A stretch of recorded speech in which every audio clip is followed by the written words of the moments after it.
Em 1973, um homem chamado Ingo Swann foi convidado por pesquisadores de Stanford para observar Júpiter com suas habilidades psíquicas e contar o que via. Ele afirma que Júpiter tinha um pequeno anel, quase como Saturno, ao redor do planeta. E isso só seria verificado 6 anos depois, quando a Voyager 1 registrou imagens precisas do planeta pela primeira vez. E eles encontraram exatamente esse anel. Ele foi solicitado pela CIA para praticar visão remota do lado escuro da Lua. Ele esperava crateras, silêncio, um terreno sem vida, mas o que ele viu estava longe disso. Ele descreveu torres, estradas, luzes e até seres humanoides que não estavam apenas parados. Eles estavam trabalhando, construindo e observando. E o mais impressionante, a CIA não o chamou de louco, mas pediu mais informações. Esta é a história de espiões psíquicos, missões secretas e do homem que pode ter visto uma versão da Lua que ninguém deveria ver. Esta é uma história fascinante sobre o homem que desafiou instituições de pesquisa e agências de inteligência mais bem financiadas do mundo com suas habilidades psíquicas. E o que ele descobriu foi realmente fascinante. Senhoras e senhores, esta é a história de Ingo Swann. Então sentem-se, relaxem e sejam bem-vindos ao camp.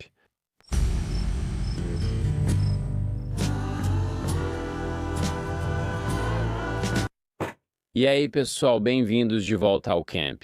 Meu nome é Camp Gagnon. Obrigado por se juntar a mim na tenda, onde toda semana exploro as histórias mais interessantes, fascinantes, controversas e estranhas do mundo, de diferentes épocas e dimensões. Como sempre, estou com meu querido amigo, o grego insano, Christos Pacadapados. Como você está? Tchau, Christos. Chega, tá bom? Chega dessa conversa, desse papo furado. Certo. Não temos tempo para ficar só conversando. Alguns comentários dizem, Christos nunca para de falar. Faz todo o episódio sair do rumo. Concordo. Gente, não temos tempo para brincar porque hoje vamos falar sobre um dos meus assuntos favoritos do mundo, que é basicamente a interseção entre espionagem militar, coleta de informações e o sobrenatural. Isso é fascinante. Não costumo afirmar que pessoas com poderes psíquicos existem, mas estou aberto à ideia, especialmente se a pessoa teve algum treinamento institucional. Talvez eles tenham passado por escrutínio científico, com pesquisadores analisando-os. Esse é justamente o caso do nosso herói de hoje, Ingo Swann. Agora, vamos revisar toda a trajetória do Ingo. Onde nasceu, como cresceu e todas as afirmações feitas em seu livro e entrevistas ao longo da vida. E isso é confirmado por pesquisas e informações de inteligência divulgadas pelo governo dos Estados Unidos que se sobrepõem. E vamos até passar por algumas das alegações que desmentem Ingo. Mas vamos começar. Então, se alguém chegasse até você e dissesse, "Ei, sabe, eu sou psíquico", você provavelmente diria, "Tá bom, claro, ok." Você provavelmente é delirante. Está tentando aplicar algum golpe ou algo assim. Está tentando conseguir dinheiro, certo? Então é isso que torna Ingo bem interessante, porque seu primeiro instinto provavelmente seria, ele provavelmente é só mais um charlatão, igual a todos esses outros, sabe? Videntes ou coisa do tipo. Mas o que o torna interessante, o motivo pelo qual eu me interesso pela história dele, é que é um pouco diferente. Ele não está necessariamente só atrás de dinheiro. Ele não está por aí dizendo, "Ei, vou te contar sobre o seu futuro, vou te dizer o que vai acontecer." Ele se preocupa muito com a reputação e evita fazer afirmações que não pode comprovar. Ele não vai simplesmente dizer, daqui a 500 anos isso vai acontecer. Não, ele tenta fazer afirmações apenas sobre coisas que realmente podem ser verificadas cientificamente. Então, em vez de montar uma loja com uma bola de cristal, ele vai para universidades e se oferece para ser testado por cientistas. Então, pense nisso, certo? Esse cara basicamente está dizendo, olha, eu acho que tenho essas habilidades. E sabe, quero que vocês me ajudem a provar que estou certo. Então, Ingo Swann nasce na década de 1930 em uma pequena cidade do Colorado e acaba crescendo em uma cidade ainda menor, ainda no Colorado, e desde jovem demonstra algumas dessas habilidades de percepção extrasensorial, ou ESP. Ele tem esses sonhos precognitivos. Ele tem visões intensas. Para quem não sabe, sonho precognitivo é quando você sonha e, ao acordar, prevê um evento futuro. E muitas pessoas já falaram sobre isso e documentaram isso ao longo do tempo, onde basicamente dizem algo como, "Eu fui dormir e tive um sonho de que um avião pousou no rio Hudson." Elas contam isso ao terapeuta. "Tive um sonho estranho. O que acha que significa?" 2 dias depois, Sully Solenberg pousa um avião no rio Hudson. Coisas assim fazem a gente pensar, que estranho, qual o significado? Talvez seja uma memória diferente coincidindo com a nova lembrança. Quem sabe? Tudo o que posso dizer é que isso já aconteceu com pessoas. E é difícil de verificar porque nem sempre dá para testar. Você não pode simplesmente ir dormir e pensar, ah, vou sonhar, vou ter esse sonho. Isso ocorre com algumas pessoas que documentam isso e outras pessoas investigam. Só posso dizer isso. Ingo é uma dessas crianças e está passando por essa experiência. E a família dele, apesar de ter crescido em uma cidade pequena do Colorado, não o ignora. Sabe, eles não simplesmente o descartam. Não é como se dissessem, ah, esse é um garoto maluco. Em vez disso, eles meio que incentivam isso e deixam ele se envolver com isso como um hobby, porque na verdade a avó dele também dizia ter algum tipo de habilidades psíquicas ou de clarividência. A família é bem aberta a essa ideia. Durante a infância, ele leva uma vida normal. Depois, cursa biologia na Universidade do Colorado. Se forma e se interessa por ciências. Apesar de envolvido com a ciência, ele se sente mais atraído pelo místico. Eventualmente, ele se alista nas Forças Armadas dos Estados Unidos, serve nas Forças Armadas por alguns anos e depois deixa as Forças Armadas para trabalhar como artista na cidade de Nova York. Enquanto trabalha como artista, ele chega a ilustrar para a ONU em certo momento. Ele trabalha como artista profissional, mas também produz e expõe sua própria arte em exposições. Enquanto ele está na comunidade artística dos anos 60, esta está muito envolvida com o contraculturalismo e psicodélicos. E, sabe, misticismo.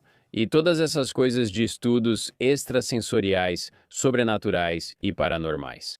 Então, nos anos 1970, ele já está no final dos seus 30 anos e vem praticando bastante sua própria visão remota e práticas de clarividência.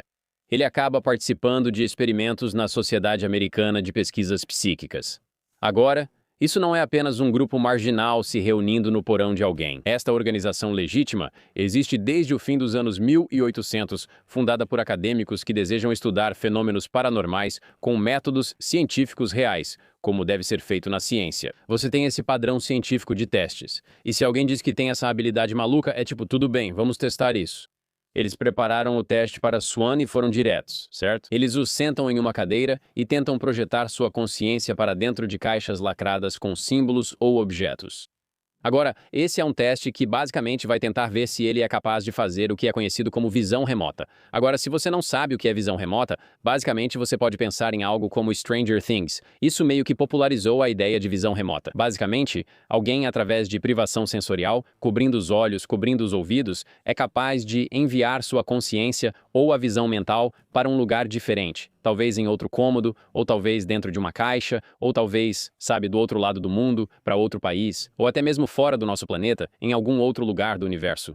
É uma ideia estranha, e diferentes pessoas têm teorias sobre por que o governo dos Estados Unidos e laboratórios de pesquisa se interessaram nisso. Imagine se um exército ou agência de inteligência pudesse pagar alguém para usar a consciência e espionar outro país, ver o que estão construindo, as armas que possuem e o tipo de processamento nuclear em desenvolvimento. Isso lhes daria grande vantagem competitiva. E lembre-se, era plena Guerra Fria. Então algumas pessoas vão simplificar e dizer algo como, ah, sim, esse era o governo dos Estados Unidos, e eles só estavam, sabe, jogando uns trocados para um cara ver se ele conseguia fazer alguma coisa. Se ele conseguir, o resultado é fenomenal. Se não, foram só alguns milhares de dólares. A vida segue. Então, basicamente, essa é a teoria. E eles pegam o Ingo e fazem um teste com ele. Mostram para ele várias caixas diferentes com símbolos ou objetos dentro. A ideia era ver se ele conseguia descrever o que tinha dentro sem nenhum jeito normal de saber, como um jogo de adivinhação onde você nunca vê o conteúdo. Aqui, as coisas ficam interessantes. Em um experimento, os pesquisadores mostram uma caixa ao Ingo e pedem que ele diga o que há dentro.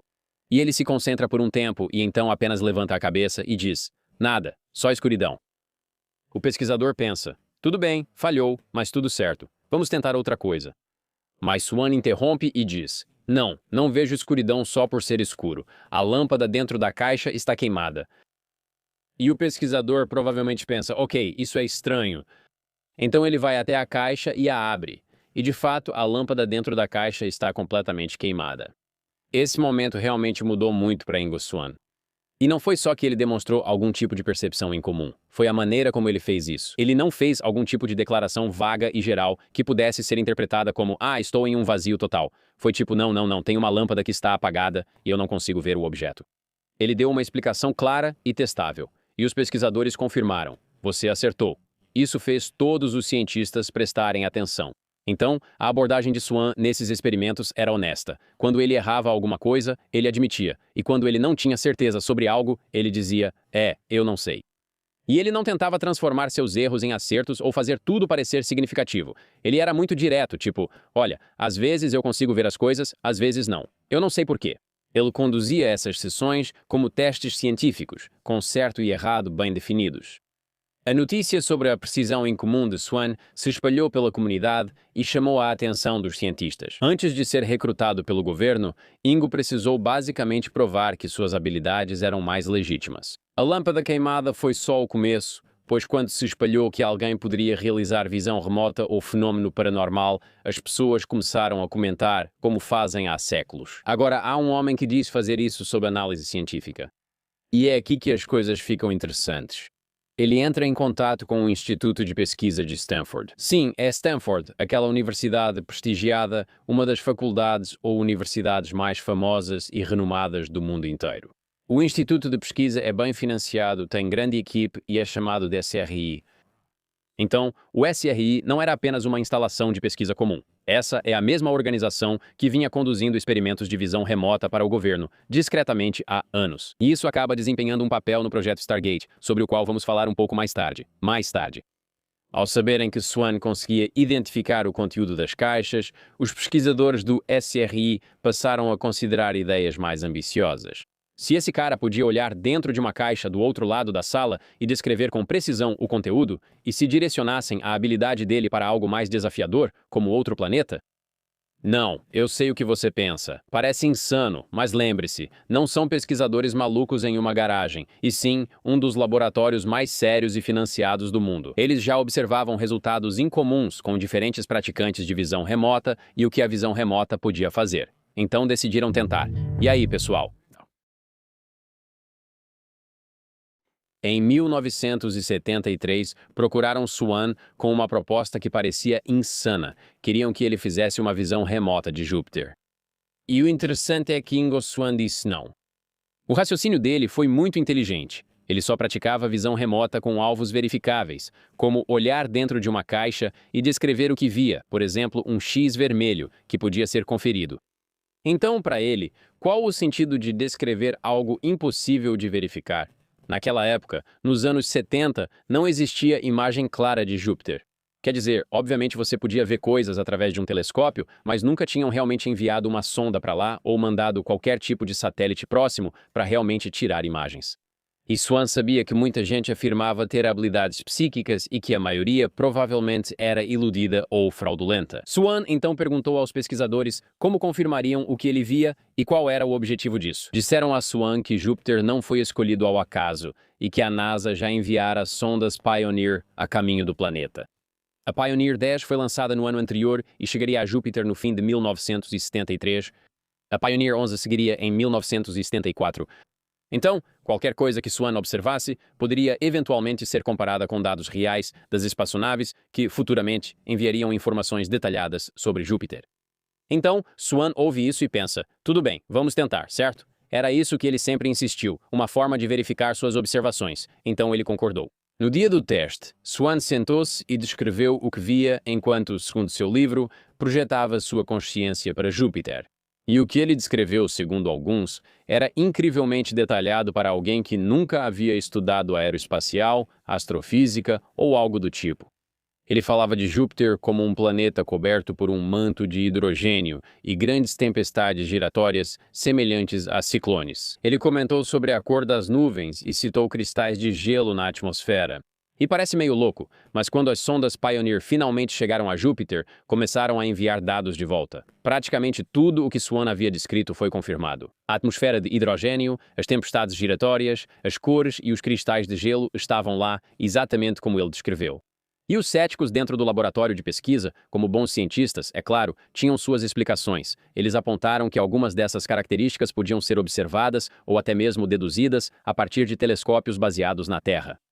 Tempestades de Júpiter, por exemplo, podiam ser vistas com um telescópio decente. Mesmo conhecendo ciência planetária, você poderia supor que um gigante gasoso como Júpiter teria hidrogênio na atmosfera ou cristais de gelo flutuando. Cientistas da época já haviam deduzido essas coisas sobre Júpiter. Os céticos têm um argumento válido. Muito do que Swan relatou pode ser apenas um palpite de quem entende de astronomia ou leu sobre Júpiter. Isso poderia ser o fim da história, exceto por um detalhe. Swan descreveu algo que ninguém jamais tinha visto ou realmente notado sobre Júpiter antes, algo que não poderia ter sido visto da Terra e que nem mesmo os palpites mais bem embasados teriam incluído. Ele disse que Júpiter tinha anéis. E ele até menciona isso em seu livro, sabe, da época em que observava Júpiter.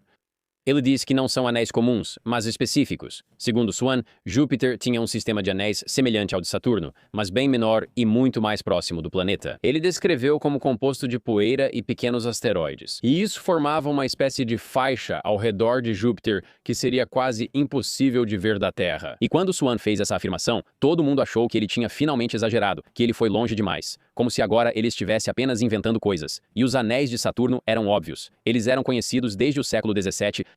Mas Júpiter, por outro lado, ninguém jamais tinha visto anéis ao redor de Júpiter. E as sondas Pioneer que estavam chegando ao planeta nem estavam procurando especificamente por anéis, porque ninguém achava que existiam.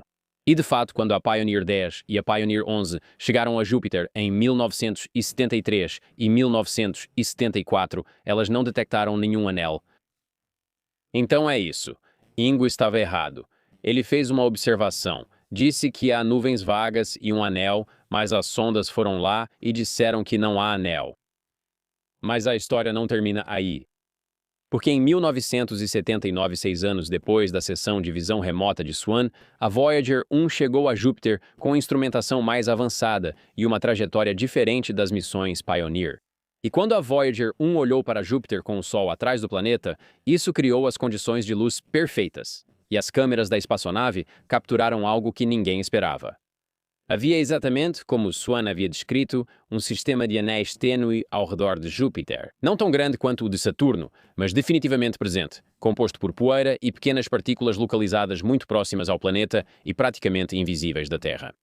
A comunidade científica ficou, com razão, atônita, pois era uma descoberta que mudava nossa compreensão sobre sistemas de anéis planetários. E isso havia sido previsto por um cara sentado em uma cadeira na Califórnia 6 anos antes, usando nada além, segundo ele, de habilidades psíquicas. Então, o Swan tinha dado o palpite mais sortudo do mundo sobre algo que nenhum cientista achava possível ou sequer esperava encontrar, ou ele de alguma forma percebeu detalhes sobre Júpiter que só seriam confirmados por cientistas convencionais 6 anos depois.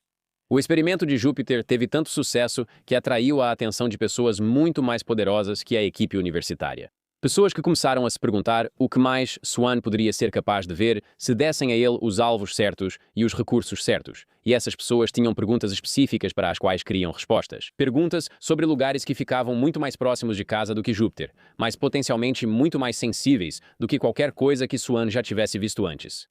Então, em meados dos anos 70, os Estados Unidos estavam no auge da Guerra Fria, certo? Eles estavam procurando qualquer tipo de vantagem que pudessem conseguir sobre a União Soviética. O governo já financiava discretamente pesquisas sobre visão remota há anos, mas a maioria dos voluntários de teste tinha pouco ou nenhum sucesso. Apareceu esse cara que, além de obter resultados frequentes e consistentes em testes de laboratório, já havia descrito com precisão características de Júpiter. De repente, Ingo deixou de ser apenas um objeto de estudo interessante. Ele pode ser um ativo de inteligência. Então, o processo de recrutamento começa em 1975 e se desenrola como algo saído de um filme. Quero dizer, isso é loucura. E, novamente, isso vem da própria história de Ingo Swan em seu próprio livro. Alguns detalhes não foram verificados por fontes externas, mas vamos esclarecer depois. Quanto aos detalhes, é assim que Swan descreve. Ele estava em casa quando seu telefone tocou às 3 horas. Uma ligação às 3 da manhã nunca traz boas notícias. Porém, a voz do outro lado não ligava por emergência familiar, mas foi breve e direta.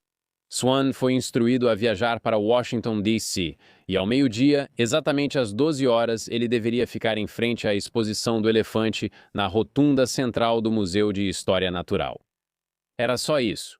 Sem explicação, identificação de quem ligava ou discussão sobre o motivo de ir, apenas instruções em um tom que sugeria ser uma ordem, não um pedido. E a maioria das pessoas teria desligado e pensado, tudo bem, isso é uma pegadinha ou algo assim. Mas lembre-se, Swan vinha trabalhando com instituições de pesquisa financiadas pelo governo. A ideia de uma agência oficial querer contatá-lo não era totalmente inesperada, mas a situação certamente fez Swan questionar no que estava se metendo. É bem louco. Swan foi a Washington, D.C. e ficou ao lado do elefante ao meio-dia.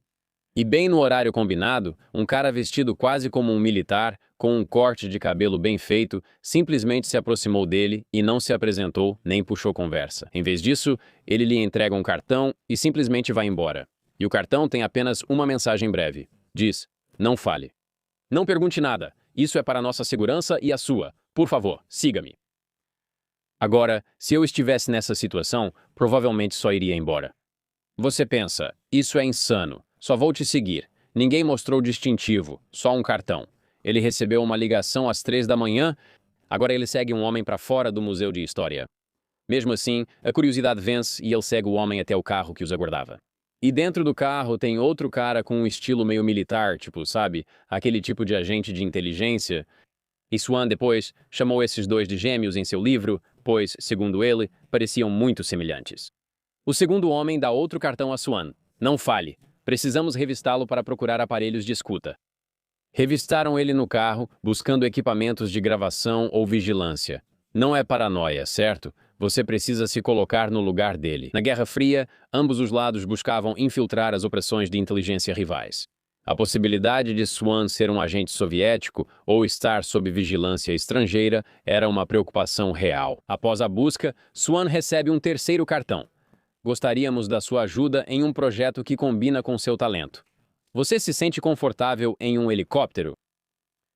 Swan balança a cabeça. Um dos homens pega os cartões de volta e cobre sua cabeça com um saco. Ele entra no carro e partem rapidamente, o que é até engraçado. Um cara talvez veja os anéis de Júpiter, algo inédito para cientistas. Mesmo assim, decidem só cobrir sua cabeça, como se estivesse tudo certo. Você não consegue ver através desse saco de papel pardo, né? Isso é loucura. Ele diz que colocam um saco na cabeça dele, entra no carro e não vê para onde vão, mas percebe que o carro faz curvas à esquerda como se estivesse andando em círculos. Isso provavelmente vai desorientá-lo ou impedir que refaça o caminho. Por fim, o carro para. E quando o carro para, ele ouve um helicóptero ligando ali perto. Então, ainda com o saco na cabeça, Swan foi ajudado a sair do carro, colocado no helicóptero e levado para algum lugar em ou perto de Washington, D.C. Ao aterrissar, ele foi levado a um prédio e subiu de elevador. Então, o saco finalmente é tirado da cabeça dele, e na frente dele está um cara mais velho que se aproxima e diz: Olá, eu sou o Sr. Axelrod. Esse é o nome que Ingo diz que deu para ele, Axelrod. Nome irado demais. E aí, galera, vamos fazer uma pausa rapidinho porque você precisa repaginar sua virilha. É isso mesmo, seu amigão precisa de uma repaginada, e você vai conseguir com Blue Chew, que oferece mais do que só melhorar o sexo. Não, é como se o Tony Robbins fizesse uma palestra motivacional direto para o seu amigão, sabe? Você vai se sentir incrível. Olha, eu acabei de tomar um dos comprimidos da Blue Chew hoje. E de repente, olha para mim, eu tô brilhando. Essa mesa aqui tá quase sendo esmagada embaixo de mim, né? Meu pênis está dando até uma coletiva de imprensa, beleza? Tô me sentindo ótimo, nunca estive melhor. Então, seja você tentando criar um momento inesquecível com o seu grande amor, ou só querendo dar a um amigo seu ou a uma garota, sabe? Tipo, um assunto maluco para virar comentário no grupo, Blue Chew é definitivamente o serviço de entrega de comprimidos mastigáveis que você precisa para mandar ver. E o melhor de tudo é que conseguimos um desconto especial para os ouvintes desse programa maravilhoso. Pegue seu primeiro mês de graça em bluechew.com. É só usar o código promocional GAGNON na finalização da compra. Tudo o que você precisa fazer é pagar $5 pelo frete. Isso é tipo um café, beleza? R$5 pelo frete. Você vai receber Blue Chew de graça direto na sua porta. Então, melhore seu legado. Deixe seu nome ecoar por eras. E vamos voltar ao programa. E aí, pessoal? Aviso rápido. Se você gosta do acampamento Gagnon ou do acampamento de religião, temos novidade. Vem aí o acampamento de história. Este é o canal para explorarmos temas interessantes, fascinantes e polêmicos da história, certo? Você deve conhecer Benjamin Franklin, Thomas Jefferson e Nikola Tesla, figuras históricas interessantes. Talvez tenha aprendido sobre eles na escola de forma entediante, mas aqui é diferente. Como você sabe, fui criado por um teórico da conspiração. Então, vou mergulhar fundo em todas as relações sociais interessantes, estranhas, ocultas e secretas que todos esses homens famosos e influentes do nosso passado compartilhado têm. Se tiver interesse, inscreva-se no canal do YouTube, o link está na descrição e nos comentários. E se você está no Spotify, isso não se aplica muito a você, mas esses episódios também serão lançados lá. Apenas vá lá e nos dê uma avaliação alta, porque isso realmente ajuda o programa. Então, Axelrod percebe que Swan está bem nervoso e diz: relaxa, vamos só conversar e fumar um charuto. E esse é um detalhe bem interessante de como eles pesquisaram a fundo o Ingo Swan. O charuto que ele oferece é da marca exata de que Ingo Swan gosta. Essas pessoas já sabiam o que ele fumava antes de conhecê-lo. Assim, quando se acomodam, Axelrod faz sua proposta. Ele representava um grupo que queria que Swan participasse de projetos de visão remota. O trabalho pagava $1.000 em dinheiro por dia, o que hoje seria 6.000. Todo dia que ele está lá, recebe 6.000 sem compromisso. Aqui está. Prazer em vê-lo. Era uma oferta difícil de recusar, especialmente para quem trabalhava com orçamentos universitários e como artista. E sabe, ele estava vivendo bem, mas 6.000 por dia é insano. Mas é claro, tem algumas condições envolvidas. Sempre há uma pegadinha quando o governo oferece muito dinheiro. Swan não podia contar a ninguém sobre seu trabalho, e não era apenas por alguns meses ou um ano. Ele precisava esperar 10 anos para contar a alguém sobre seu trabalho, mantendo total segredo sobre tudo que visse e fizesse. Segundo, durante todo o projeto, Swan teria que permanecer nas instalações deles. Ele receberia acomodação, refeições, acesso à academia e lazer, basicamente tudo o que quisesse, mas não poderia sair. Ele seria monitorado constantemente pelo governo, supostamente para protegê-lo e evitar que vazasse informações sobre suas atividades. E lembre-se, Swan ainda não faz ideia do que eles querem que ele veja, certo? Tipo, ele já tinha feito visão remota de Júpiter para pesquisadores universitários, mas eles não exigiram, sabe, esconder ele, colocar um saco na cabeça dele e levá-lo de avião de uma instalação secreta do governo para outra. Quero dizer, isso é um outro nível. E Axelrod parecia perceber o que Swan estava pensando, mas não dava nenhum detalhe sobre o trabalho em si. Mas a mensagem era clara, certo? Concorde com os termos primeiro, depois a gente te conta o que queremos que você faça. Então, depois de uma longa pausa, Swan basicamente diz: beleza, vamos nessa. E Axelrod apaga o charuto, aperta sua mão e diz: ótimo, descanse, amanhã começamos. É assim que ele é recrutado, e esse é basicamente seu primeiro dia no governo dos Estados Unidos. Então, nesse ponto, Ingo Swan vai dormir e ele não faz ideia do que vai observar. Eu imagino que ele provavelmente está pensando tipo, sabe, estamos na época da Guerra Fria. Eles querem que eu vá olhar, tipo, uma instalação nuclear soviética ou, sabe, querem que eu espione, sei lá, o Vietnã. Eles querem que eu faça alguma coisa. Ok, eles querem que eu faça algo relacionado à área militar. Segundo Ingo Swan, não foi isso que pediram a ele. Eles queriam que ele olhasse para o lado escuro da Lua. Então ele acorda. Axelrod diz a ele que o alvo dele seria a Lua. E Swan ficou, sabe, completamente confuso. Ele ficou tipo, o quê? E Axelrod avisou desde o início. Você não fará perguntas, só receberá as coordenadas para observar. O trabalho de Swan era apenas observar e relatar, sem entender o que faziam ou porquê. Swan recebeu uma lista de coordenadas lunares e foi orientado a analisá-las uma a uma. E não eram locais aleatórios também. Alguém havia selecionado cuidadosamente essas coordenadas por algum motivo específico, mas Swan não foi informado sobre quais poderiam ser esses motivos. Ele se acomoda na cadeira e inicia o processo de projetar sua consciência ao primeiro conjunto de coordenadas. E Swan esperava ver o que, você sabe, normalmente se vê nas filmagens dos astronautas da Apollo ou algo assim, certo? Como um mundo árido, sem ar, coberto de crateras, poeira e rochas. E os primeiros lugares corresponderam às expectativas dele, certo? Ele detalhou tudo, desde o fundo das crateras até campos de pedras, só coisas típicas que um astrônomo diria ou que, se você visse as imagens do pouso na Lua, pensaria. Foi basicamente isso que eu vi. À medida que Swan avançava por mais coordenadas, começou a notar coisas sem sentido. Por exemplo, ele descreveu marcas na superfície da Lua, diferentes das deixadas pelos pequenos veículos lunares, que eram restritas a certas áreas. Ele vê padrões extensos de marcas que sugerem que máquinas pesadas estavam operando em grandes áreas da superfície lunar. Ele relatou ter visto padrões na superfície que pareciam criados pelo vento. Mas todo mundo, você sabe que a Lua não tem atmosfera. Não há vento, o que significa que não existem padrões de vento ou erosão. Então, você sabe, de acordo com Swan, ele diz que foi isso que ele viu. E neste ponto, isso realmente não faz sentido para ele. Na verdade, enquanto continuava sua análise das coordenadas, Swan começou a ter a impressão distinta de que havia algum tipo de atmosfera nas áreas que ele estava observando. Não era uma atmosfera densa como a da Terra, mas era mais do que o vácuo que os cientistas dizem envolver a Lua. Então Swan se depara com algo que o faz parar e pensar. Quando ele move sua consciência para uma cratera específica, ele se vê cercado por uma névoa esverdeada, quase como uma neblina, sabe? Algo que você veria em um filme de terror. É simplesmente estranho. Ele está na cratera e vê a névoa. E então, em algum lugar dentro da névoa, há algo gerando luz, lançando uma luz verde por toda essa neblina. Nesse momento, ele fica confuso. Onde estou? Será que ainda estou na Lua? Nada faz sentido. Por que estou vendo isso? E é aqui que as coisas começam a ficar estranhas.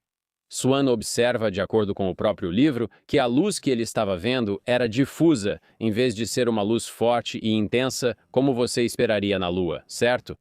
Num mundo sem ar ou atmosfera, a luz viaja em linha reta, sem dispersão, criando forte contraste entre áreas iluminadas e sombras profundas. Mas a luz difusa precisa de uma atmosfera para dispersar os fótons e suavizar a luz, certo?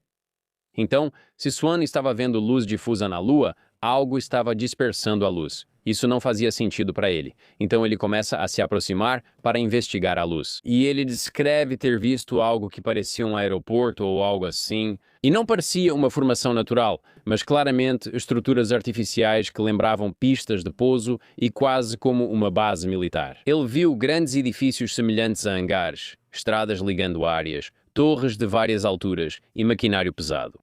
Aquilo não fazia sentido para ele, mas seguiu com a visão remota e descobriu que não era só uma instalação isolada. Havia estradas que pareciam estar conectadas a pontes que atravessavam crateras e ligavam diferentes partes do que parecia ser essa extensa rede de infraestrutura. Por todo esse complexo que ele observava, disse ter visto sinais de atividade industrial, cortes perfeitamente redondos nas rochas, como se fossem perfurados por máquinas gigantes de terraplanagem. Essas não eram formações naturais. Eram como escavações projetadas com precisão que sugeriam que alguém estava minerando ou retirando materiais da superfície da Lua. Tudo isso, mesmo para Ingo Swan, era bem estranho. E então, quando ele se move para um conjunto diferente de coordenadas, Swan encontrou estruturas que estavam emitindo diferentes cores de luzes. E essas luzes não eram como as cores fortes e uniformes que você esperaria de máquinas. Elas tinham uma sensação quase orgânica, mudando de cor, como se tivessem uma função de comunicação ou de operação. Algumas das estruturas mais estranhas eram uma série de edifícios em forma de cúpula que pareciam ter janelas. E ele vê essas janelas e vai em direção a elas. É como se a consciência dele agora estivesse se movendo em direção a elas. E apesar de toda a escuridão na Lua, Swan conseguia ver o que ele descreveu como uma névoa fina dentro das estruturas, junto com aquele mesmo tipo de luz verde meio que emanando através dela. E lembre-se, Swan havia sido treinado para observar e relatar sem exageros. O sucesso dele nos experimentos anteriores vinha justamente dessa habilidade de relatar. Isso foi o que vi, isso aconteceu. Pronto. Detalhes verificáveis em vez de impressões vagas. Quando ele relatou ver janelas e efeitos atmosféricos nessas estruturas lunares, descreveu tudo da forma mais precisa possível, segundo ele. Mas o que ele viu em seguida mudaria fundamentalmente os limites de qualquer tipo de credibilidade científica. Ele olha mais de perto para as janelas e começa a realmente olhar pelas janelas. Quando ele está colado na janela, com a consciência olhando para dentro da coisa na Lua, sei que parece loucura, mas é o que ele diz. Ele começa a distinguir esses seres do tipo humano se movendo lá dentro. E ele os descreveu como parecendo quase humanos, mas não exatamente. As proporções e movimentos deles eram humanos, mas ele não conseguia distinguir o que eram ou faziam pela janela. Mas o que ele via era uma área de intensa atividade. Esses seres, ou o que fossem, estavam ocupados realizando algum tipo de trabalho ou operação. E Swan caracterizou a cena geral como uma instalação de pesquisa em funcionamento ou algo assim, com seres se movendo de forma intencional entre diferentes áreas, operando equipamentos e participando de atividades que pareciam coordenadas. E aquilo não era uma instalação desativada ou um posto avançado. O que quer que estivesse acontecendo, estava acontecendo naquele exato momento. Swan continuou observando, buscando reunir o máximo de detalhes para seu relatório. E algo que ele viu provocou um calafrio em toda a instalação, não só na Lua, mas também de volta à América. Os seres de repente simplesmente pararam o que estavam fazendo. E eles se viraram para a janela de onde Swan os observava e simplesmente perceberam que ele estava lá. Eles logo notaram que estavam sendo observados por algo ou alguém. E eles simplesmente pararam. E Swan imediatamente sentiu como se uma onda de nervosismo tomasse conta dele. Isso nunca tinha acontecido com ele antes em sua experiência de visualização, de estar observando algo que então também o observa. Esses seres não apenas olhavam aleatoriamente na direção dele, mas sabiam de sua presença, mesmo ele estando a centenas de milhares de milhas na Terra. Mas ele sabia que eles estavam observando ele e ele estava observando eles. Ele conta para Axelrod, que realmente conduz o experimento, e está sentado com ele na sala. Ele diz para ele, eles estão me vendo. E Axelrod imediatamente diz para Swan, volte. Mas a situação ainda está piorando. Swan vê mais seres nas janelas que começam a agir de forma horrível. Eles começaram a apontar para ele diretamente pela janela na qual Swan os observava com sua consciência. Eles sabiam onde ele estava, mesmo com seu corpo físico sentado em uma cadeira em uma instalação secreta na Terra. Axelrod diz veementemente para Swan, saia daí, volte. E a urgência em sua voz sugeria que isso não era apenas, sabe, ele não estava. Não era como se ele não soubesse o que estava acontecendo. Isso não parecia um acontecimento inesperado. Era sério. Isso era perigoso. Seja qual fosse o protocolo para missões de visão remota, Swan aparentemente desencadeou algum tipo de alerta de segurança que exigiu ação imediata. Então Swan força a consciência a se desligar. E assim, ele está de volta à cadeira, lentamente abrindo os olhos e se reajustando ao ambiente físico, meio que olhando ao redor. E ele encontra Axelrod olhando para ele com uma expressão de preocupação, como se dissesse, o que você acabou de ver? Mas também uma confirmação de que, sabe, ele já tinha encontrado algo que ele meio que esperava. E Swan virou-se para Axelrod e perguntou, você já sabe que eles são psíquicos, né? Axelrod apenas respondeu, por hoje é só. Descanse. Então Ingo vai dormir, mas fica pensando o tempo todo. O que eu vi? O que foi aquilo? Foi um teste? Me deram drogas? Eu estava sob efeito de LSD? O que aconteceu? Que seres perceberiam estar sendo observados a centenas de milhares de quilômetros? Sabe, seria possível que as agências de inteligência dos Estados Unidos tenham encontrado algo mais complicado ou interdimensional? E se as observações de Swan estiverem corretas, isso sugere que existe, sabe, algum tipo de presença extraterrestre ativa, o que é simplesmente insano, né? Tipo, não só essa afirmação, mas a ideia de que essas coisas eram psíquicas, ou talvez de outra linha do tempo, ou vai saber o que aconteceu. Mas isso é, de acordo com Ingo Swan, o que ele escreveu e o que ele viu. Para a CIA, que depende de coletar informações discretamente, isso é um desafio interessante, eles não lidam só com a possibilidade de vida extraterrestre. Eles podem estar sendo observados por extraterrestres enquanto os observam. Então, basicamente, ele conclui sua pesquisa com essa agência governamental e é dispensado. E esse é basicamente o fim da fase em que ele fazia esse tipo de experimento. Mas daqui para frente as coisas ficam um pouco mais estranhas. Cerca de 6 meses depois de voltar dessa instalação, Swan tenta retomar sua rotina, mas a experiência o mudou profundamente. Ele nunca tinha visto nada parecido com aquilo em nenhum dos outros testes psíquicos dele, ou, sabe, estudos de pesquisa em laboratório ou qualquer coisa assim. Ele continua preocupado com o segredo, mas o conhecimento o incomoda. Parece que seu envolvimento no programa de visão remota do governo o tornou alvo de interesse não só para agências de inteligência dos Estados Unidos. O próximo capítulo da história começa em um dia comum. Ele está fazendo algo completamente mundano. Ele só está fazendo compras no supermercado. E ele estava andando por um supermercado, provavelmente você sabe, tentando comprar comida e pegar algumas coisas. E de repente, ele vê uma mulher no supermercado que ele diz ser simplesmente linda. Ele a descreve como sendo extraordinariamente atraente. Estamos falando de alguém que parece uma supermodelo. Ela usa roupa reveladora, como top de biquíni e shorts curtos. Ele comenta que ela anda de salto alto no supermercado só para impressionar o pessoal. Então, em circunstâncias normais, Swan provavelmente teria apreciado, sabe, apenas uma mulher bonita e simplesmente seguido em frente. Mas ele disse que o encontro foi diferente, que enquanto ele olhava para ela, sentiu o que descreveu como uma sensação profunda de que essa mulher era, sabe, algo diferente e que ela meio que olhava de volta para ele. Tudo aquilo pareceu estranho para ele naquele momento. E esse cara, pense, recebe uma ligação às 3 da manhã. Ele vai à instalação secreta do governo para observar a lua e sente vibrações estranhas de uma mulher linda que passa por ele. O interessante é que, enquanto Swan processa esses sentimentos ao ver essa mulher, e ela meio que olha para ele e ele olha para ela, e eles têm uma química estranha, e então ela simplesmente continua andando. Ele se vira e vê dois homens que ele já tinha visto antes. São os dois gêmeos que tinham dado os cartões para ele quando ele estava no Museu de História Natural de Corrente Contínua, e eles estão apenas parados ali dentro do supermercado. De repente, não se trata mais só de uma mulher atraente no supermercado, mas de vigilância. Ele está sendo vigiado e seu envolvimento com a pesquisa psíquica do governo pode atrair a atenção de outra pessoa. Então, ele entra em pânico e meio que sai da loja. Mas enquanto está dirigindo para casa, a ficha do que acabou de acontecer começa a cair. E ele pensa, será que estou sendo seguido em todo lugar? Será que estou sendo vigiado o tempo todo? O governo continua me monitorando mesmo após o fim da missão? E mais importante, o interesse deles na interação dele com aquela mulher específica sugeria que havia, sabe, algo sobre ela que os preocupava. Naquela noite, Swan recebe um telefonema com instruções para voar imediatamente para Nova York e esperar contato na Grand Central Station na manhã seguinte. A mesma comunicação misteriosa do tipo "não faça perguntas", que ele já tinha recebido antes, acontece de novo. Então, o que ele faz? Ele aparece. Ao chegar à Grand Central, vê um dos gêmeos perto de um telefone público. O homem faz um gesto para ele se aproximar, e assim que Swan chega perto, o telefone toca, e é o Sr. Axelrod.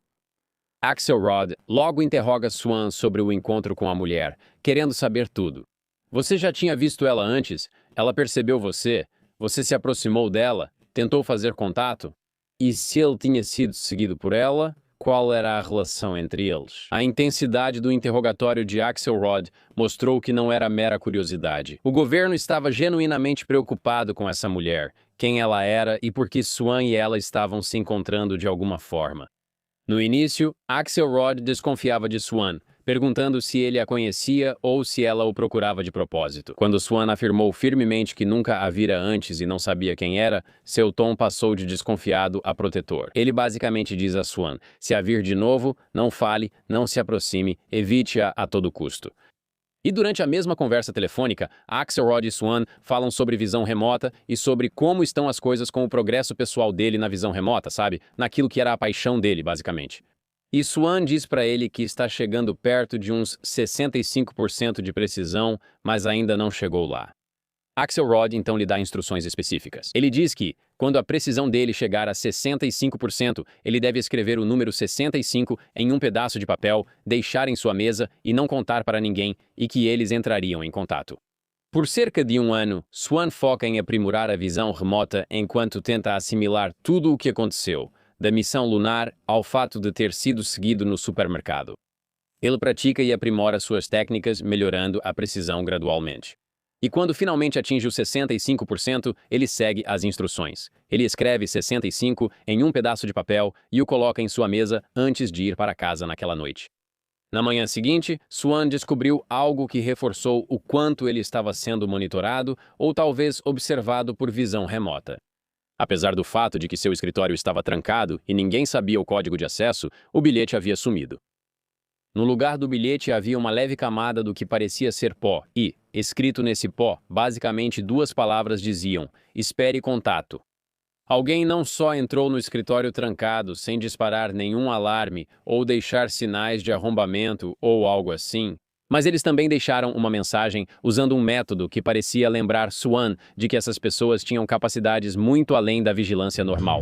E aí, pessoal, estou na estrada. Isso mesmo, vou para Chandler, Arizona, San Diego, Califórnia, Burlington, Vermont, Montreal, Toronto, Detroit e várias outras datas que vou adicionar ao meu site, marcagnonlive.com. Eu adoraria ver vocês lá. Obviamente, se você não sabe, eu sou um comediante de stand-up e stand-up comedy é a minha paixão. É o que eu amo fazer. E ver vocês indo aos shows realmente faz a minha vida valer a pena. Fico após o show para conversar. Se quiser aparecer, assistir e trocar uma ideia, isso significaria muito para mim. Você pode me ver em todas essas datas e mais no meu site marcagnonlive.com. e vejo vocês por aí.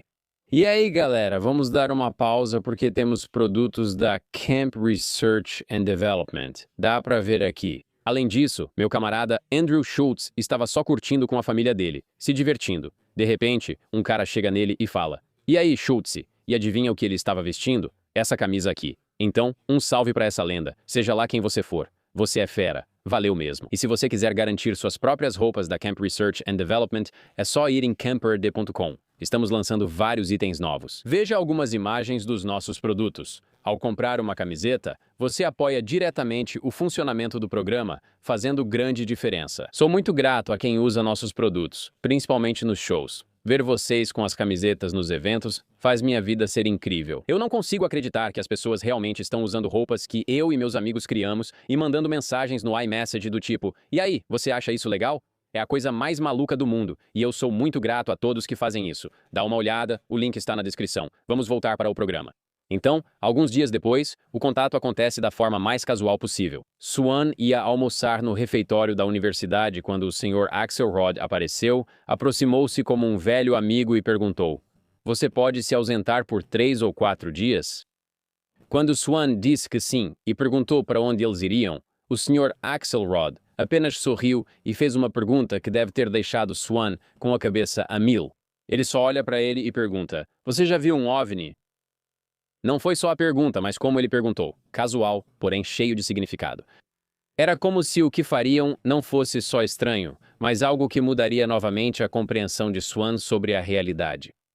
Então eles voaram para o norte por algumas horas em um jato particular, e com base no tempo de voo e na direção, Swan escreveu em seu livro que supôs que eles tinham pousado em algum lugar, talvez no Alasca. Eles chegaram no meio da noite. A paisagem era escura, fria e desolada.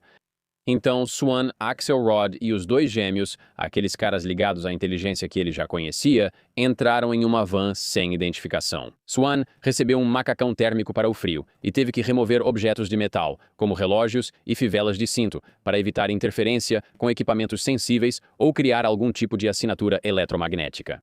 Eles dirigiram por 2 horas por estradas nas montanhas que pareciam feitas para desorientar qualquer perseguidor. E finalmente eles pararam sob um grupo de pinheiros, perto do que parecia ser um lago remoto.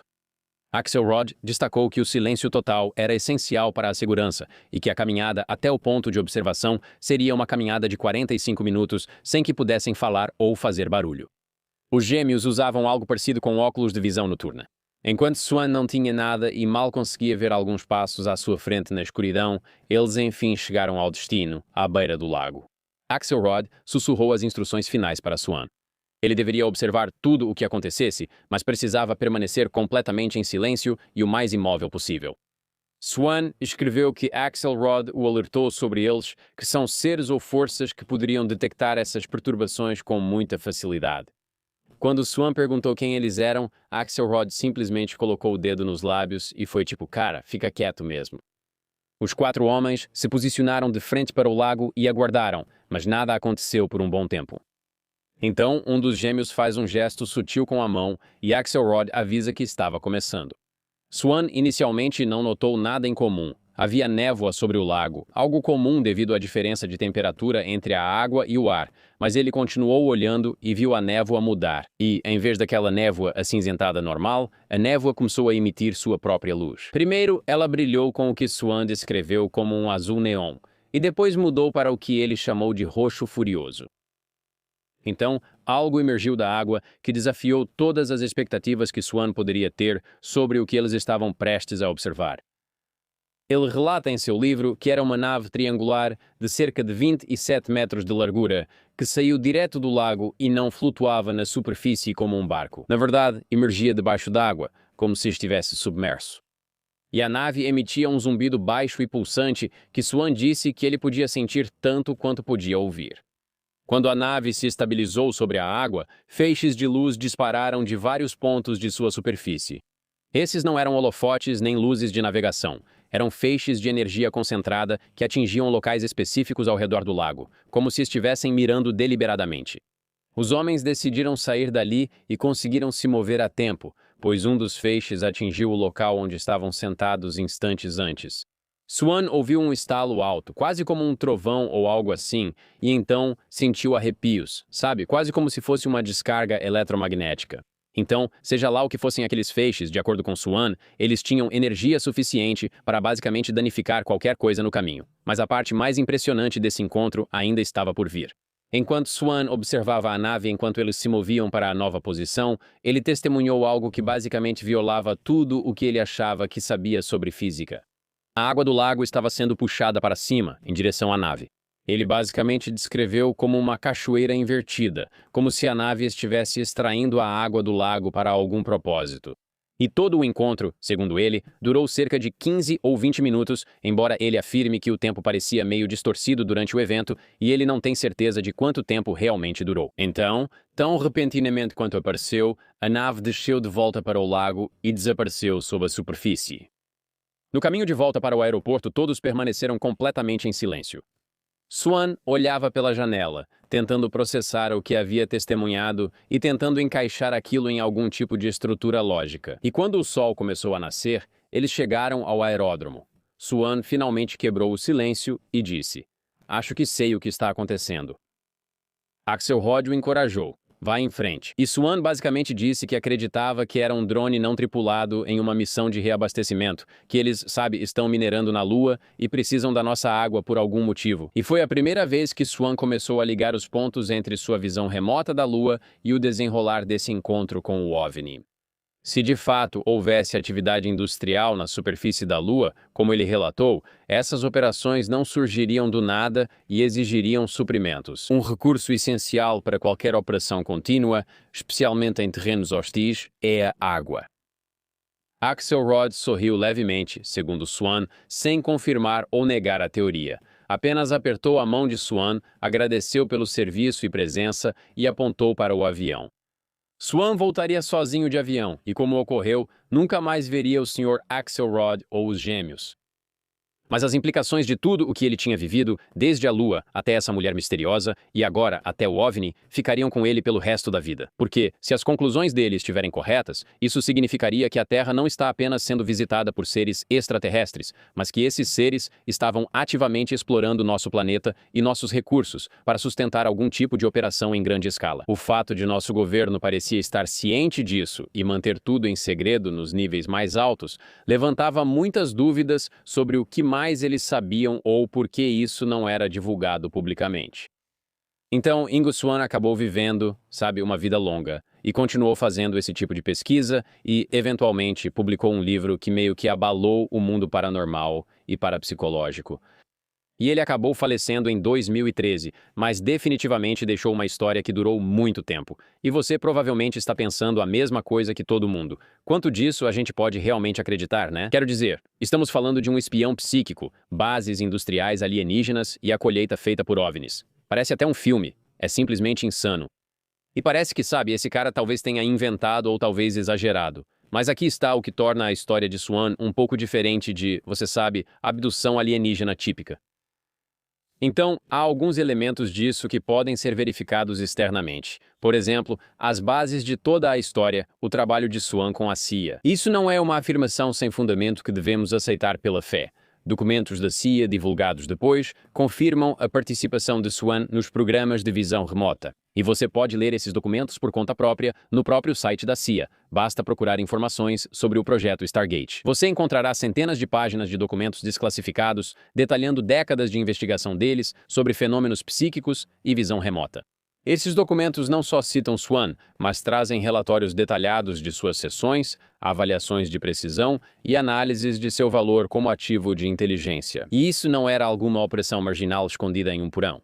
A CIA gastou muito dinheiro tentando desenvolver essas habilidades de espionagem psíquica. Agora, a existência desses programas não prova que a visão remota realmente funciona, mas prova que o nosso governo achava que poderia funcionar e que valia a pena investir algum tipo de recurso para testá-la. E comprova que Swan participou dos níveis mais altos desses tipos de programas classificados. E ainda há a questão de Júpiter, que segue como uma das provas mais fortes sobre Swan, certo? Quero dizer, ele descreveu anéis ao redor de Júpiter em 73 que ninguém tinha visto e que só seriam confirmados pelas sondas. De 73 ou 74, isso foi confirmado 6 anos depois pela Voyager 1, que fotografou o sistema de anéis descrito por Swan. Isso vai além de um palpite de sorte. Eu, pessoalmente, nem sei o que pensar. É bem estranho.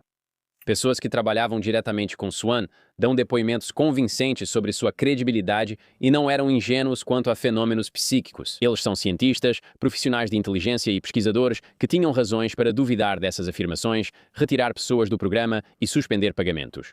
No entanto, todos que trabalharam com Swan ficaram convencidos de que ele realmente vivenciava algo incomum e difícil de explicar. Mas nem toda parte da história de Swan resiste ao mesmo nível de escrutínio. Então, a mulher misteriosa no supermercado, por exemplo, a suposição imediata de Swan foi que se tratava de algum tipo de mulher extraterrestre, como um corpo humano servindo de invólucro.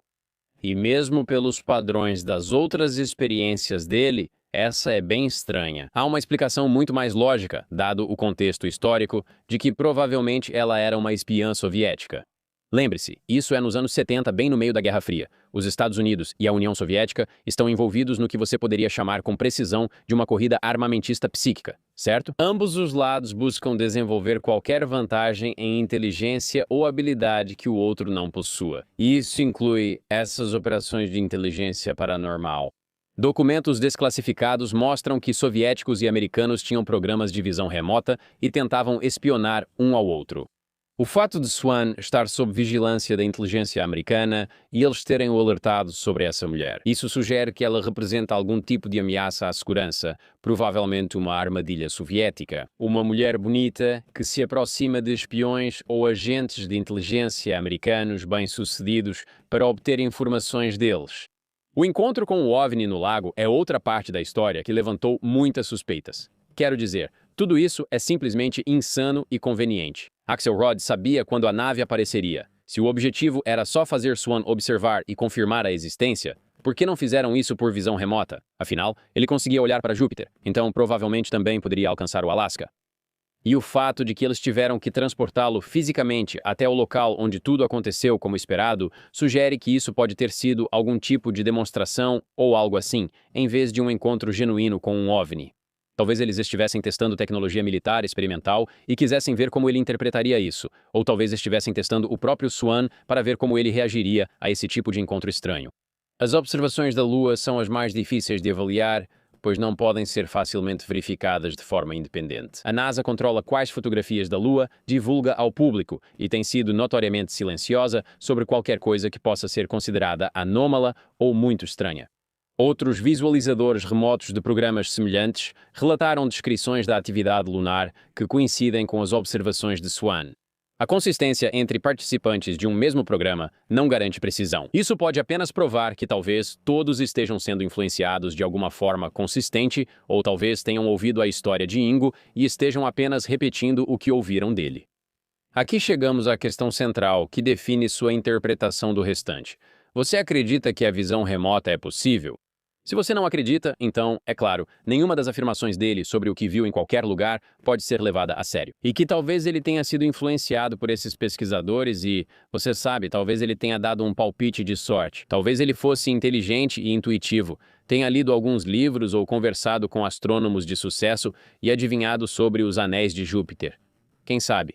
Mas ele só tem uma imaginação vívida e uma habilidade para enrolar, talvez tão boa que ele nem sabia que estava mentindo para si mesmo. Mas se você acredita que a visão remota é potencialmente possível, então as observações dele são completamente diferentes, certo? Se a visão remota é possível e se ele foi minimamente preciso, então o que foi que ele viu? Talvez os supervisores dele tenham dado coordenadas de um lugar diferente, talvez tenham mandado ele para um set de filmagem, talvez o tenham enviado para um estúdio na Califórnia, onde faziam um teste para ver se ele realmente enxergava algo e como interpretaria isso. Talvez o tenham enviado à Lua, onde alienígenas estão construindo algo a poucas centenas de milhares de milhas, do outro lado da rocha espacial. O que esses programas realmente estavam fazendo, ou por que estavam fazendo isso, ainda é motivo de debate. O fato de existirem e atuarem nos mais altos níveis de classificação indica que pessoas em alta posição acreditavam que estavam obtendo resultados. Segundo Ingo Swann, definitivamente não estamos sozinhos no universo. Ele afirma com certeza que não estamos sozinhos e, segundo Swann, extraterrestres já operam grandes instalações industriais e realmente vêm à Terra. Então, se você acredita nisso ou não, provavelmente depende do quanto você acredita na consciência humana e se ela pode transcender as limitações normais de espaço e tempo. E você sequer acredita que alienígenas existem? Mas, de qualquer forma, a história de Ingo Swann nos obriga a pensar nessas coisas desconfortáveis, certo? Tipo, o que o governo está nos contando? E o que eles querem que a gente saiba? Por que eles estão fazendo essas operações? Qual é o objetivo delas? Porque mesmo que só uma fração do que Ingo Swann relatou seja verdade, isso significa que muita coisa da narrativa oficial sobre o nosso governo, sobre como a CIA opera, sobre a humanidade e sobre o nosso entendimento do universo está fundamentalmente incompleta. Acho que essa possibilidade merece consideração séria, mesmo que a história pareça estranha. E isso, senhoras e senhores, é a vida e a obra de Ingo Swann. Quero dizer, realmente fascinante. Eu não sei o que pensar disso. Quero dizer, vamos voltar ao começo, certo? Vamos pensar nessa coisa de percepção extrasensorial, certo? Ok, ele tem habilidades psíquicas e sonhos assim. É difícil comprovar. Talvez as pessoas tenham, mas não sou quem vai afirmar. Não tenho certeza. Nunca aconteceu comigo. Nunca vi isso. Eu achava que não conhecia ninguém que passou por isso, mas lembro que já falei com algumas pessoas que tiveram sonhos pré-cognitivos. É possível? Talvez. É testável, verificável? Provavelmente não. De novo, eu não sei. Mas ele vem de uma família onde a mãe aparentemente tinha esse tipo de dom. Então eles são abertos a isso. Talvez eles incentivem isso. Talvez incentivem até demais. Quem sabe, ele pratica essas coisas por conta própria. De novo, ele vai para um ambiente de teste rigoroso, controlado, em Stanford, prevê os anéis de Júpiter. Quero dizer, isso é bem absurdo para mim. Eu não sei, você pode dar uma olhada no Google e ver se existe algum tipo de desmentido especificamente sobre essa coisa de Júpiter? Porque eu li algumas coisas diferentes que diziam que, sabe, muita coisa do que ele falou poderia ser intuída, certo? Você poderia dizer, a cor do gás e, sabe, as nuvens e as tempestades. Sim, as pessoas já sabiam disso, mesmo sem nunca terem visto com uma sonda. Então, acho que o lance dos anéis que é interessante é que, sabe, ele não dá dados cientificamente testáveis, certo? Acho que se você só está olhando, não vai dizer que estava a 120 mil milhas da superfície de Júpiter. Ele basicamente só disse, tipo, eu vejo esse tipo de anel cristalino ao redor, que, de novo, ninguém nunca tinha visto. As pessoas só especulavam. Ele arrisca a carreira diante dos pesquisadores de Stanford e afirma, acho que tem um anel. 6 anos depois, estava lá. Eu não sei. É vago demais? É preciso? Parece preciso o suficiente para mim. Isso resiste ao escrutínio científico? Provavelmente não, mas acho incrível alguém olhar para Júpiter e dizer, sei que tem um anel. E aí, sobre a Lua, fico pensando, será que o governo quer testar isso para saber se é real? Por que mandariam ele ver uma nave saindo da água no Alasca? Isso me parece meio forçado, tipo, por que você mandaria um praticante de visão remota para ir junto com você ver essa coisa? Parecia que testavam ele mais do que buscavam informações. Como se quisessem apenas ver sua reação ou opinião. Ou talvez eles estivessem tentando mostrar para ele alguma tecnologia militar e não tinham certeza se ele ia conseguir ficar de boca fechada.